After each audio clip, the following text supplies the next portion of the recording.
در صورتی که خواست امریکا گذار به دموکراسی باشه در ایران، در واقع یعنی عبور از جمهوری اسلامی، آیا به نظر شما الان سیاست امریکا نسبت به ایران سیاست بر سر راه آوردن ایرانه یا عبور از جمهوری اسلامی؟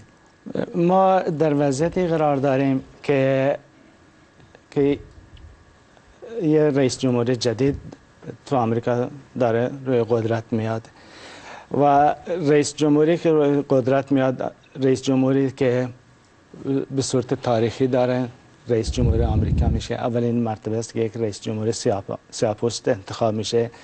وضعیت فعلی ایران را میشه با وضعیت دوران جنگ داخلی آمریکا به نظر مقایسه کرد. در اون دوران، در دوران جنگ داخلی آمریکا که سیاهان یا دیگران به عنوان سیاه بودن، به عنوان که فرنگی مختلف داشتن، تو زندان میافتن، کشته میشدن، تبعیض میشدن، تغییر میشدن.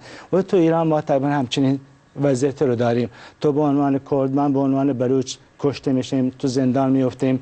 به نظر من اوباما میتونه یک مدل خوبی برای ما و برای دنیا باشه که تبعیض آخر به انتها میرسه. تبعیض یه چیزی نیست که ماندنی باشه و چیزی که به نتیجه میرسه باید سیستم دموکراسی مثلا توی ایران باشه. این شکی در این نیست، این خواست ماست. ولی منظور این سوال اساسی در اینجاست، این خواست ما آیا مطابقت داره؟ یعنی از این جهت سوال میکنم که بالاخره گروه های زیادی در دوره حکومت بوش این انتظار رو داشتن که امریکا دخالت خواهد کرد تو ایران و اداره بوش سیاست عبور از جمهوری اسلامی را برگزیده و بالاخره داره دنبال آلترناتیوی میگرده.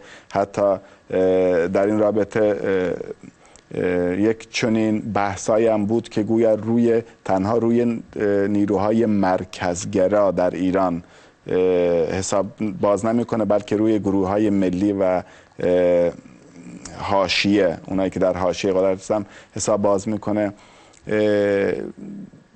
سوال من اینه که این چنین سیاستی بود واقعا در دوره بوش یا خواست و آرزوی پوزیسیون بود؟ حقیقتا ما بنده نمیدونم که همچین سیاستایی بود یا نه، ولی اینو میدونم که بدون دخیل کردن ملیت ایران در ساختار سیاسی، اقتصادی و اجتماعی ایران کشور دموکراتیکی نخواهد بود. و زمانی که 60% جمعیت یک کشور در اداره کشور دخیل نباشن، سهیم نباشن، این کجا دموکراسی میشه؟ شکل به نظر شما شکل گذار به این دموکراسی چجور خواهد بود؟ یعنی سوال مرکزی به نظر من و نقش اوباما به نظر من تقویت کردن نیروی دموکرات است. تقویت کردن نیروهایی که نمایندگی میکنن به جامعه خودشان. مثلا اگر ما تو ایران رو در نظر بگیریم، یه سیستمی که تو ایران باید باشه و اون سیستمی که تمام ملیت ایران در اداره کردن کشور سهیم باشند، یک سیستمی که نمایندگان همه در همه سطح دخیل باشند، شرکت کنند. مثلا ما تو کنگره ملیت ایران داریم یه آلترناتیو درست میکنیم، ما اونو میگیم که فدرالیسم. ما میگیم که از زاویه فدرالیسم ما میتونیم مرزهای کنونی هم نگه داریم، ما میتونیم ایران رو به صورت یک کشور دموکراتیک در بیاریم. ما امیدواریم که اوباما بتونه این چیزا رو درک کنه که پیاده کردن دموکراسی در ایران بدون دخیل دادن، سهیم کردن ملیت ایران امکان پذیر نیست.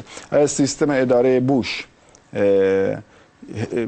هیچ حمایتی از این ایده داشته؟ حمایت عملی منظورم. بالاخره اگه در خیلی جا دیدیم امریکا حمایت کرد از انقلاب‌های مخملی، از یک سری جریان‌های هم از لحاظ تبلیغاتی و هم از لحاظ مالی و به شکل گسترده‌ای در جایی که لازم میدید واقعا سیاست داشت. و در این مورد ما شاهد که نبودیم، در ظاهر بالاخره هیچی ندیدیم. در اوایل چیز خودش بوش یه خورده خواست مثلا این گروه های سیاسی ایران و یه دعوت های هم مثل این که شد و چند حزبی هم مثلا به واشنگتن رفتن برگشتن، ولی مسئله اینه که بوش نمیخواست همینجوری که آقای زین العابدینی هم اشاره کردن که مثلا خلقهای ایران رو دخالت بده. چون مسئله اینجاست، دولت آمریکا یه رابطه تنگاتنگی با ترکیه داره. دخالت دادن کردها تو مسئله ایران به چی دادن؟ یعنی انزجار ترکی رو برانگیختن. دولت پاکستان یکی از یاران بوش هست و آمریکاست که مزه چیپ کنه. اهمیت به خلق بلوچ دادن و ملت بلوچ دادن یعنی اونو رنجوندن. این مشکلات هست که اینا بوش فکر میکنم این کارو نکرده، ولی ما امیدواریم که اوباما و دستاندرکاران کاخ سفید بعد از 20 ژانویه این سیاست رو تأخیر بدن که تمام ملت ایران رو ببینن، تمام ایرانی ها رو ببینن، بدونن ایران یک موزاییکی از همه ملت، از مذاهب مختلف، از ملت‌های مختلف، زبان‌های مختلف.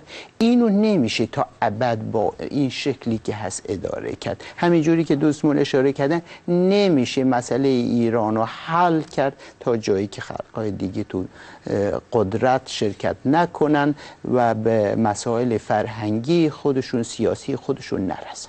نه بسیار خوب. یعنی آرزوی ما هم همینه، ولی بحث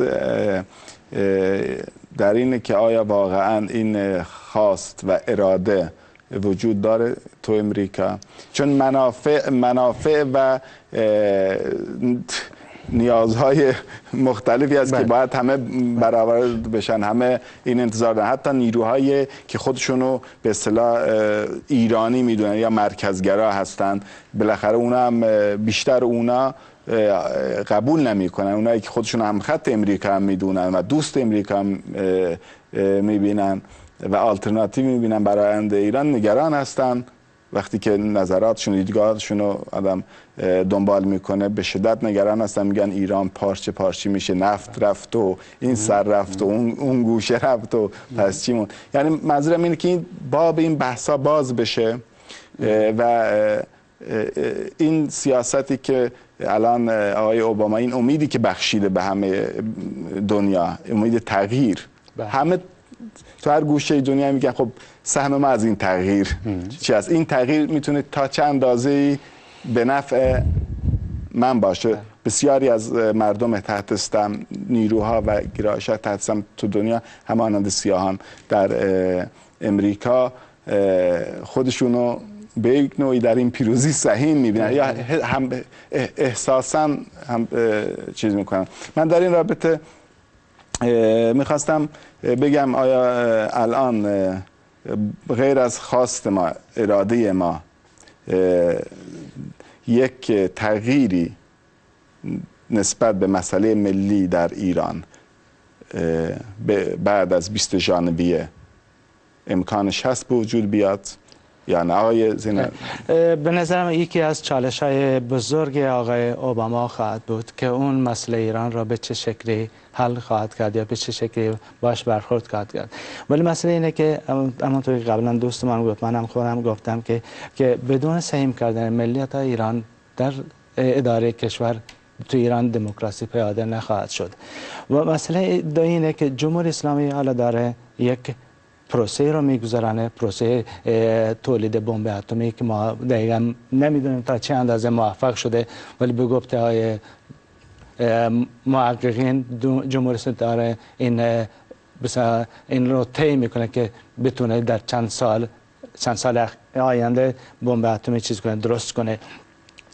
حالا برای آمریکا اینه که آیا این جمهوری اسلامی با بمب اتمی را قبول کنه یا اینکه برای اونا این غیر قابل قبول است. و همونطور که قبلا گفتیم که جمهوری اسلامی با بمب اتم برای آمریکا، برای اروپا، برای دنیا تقریبا غیر قابل قبوله.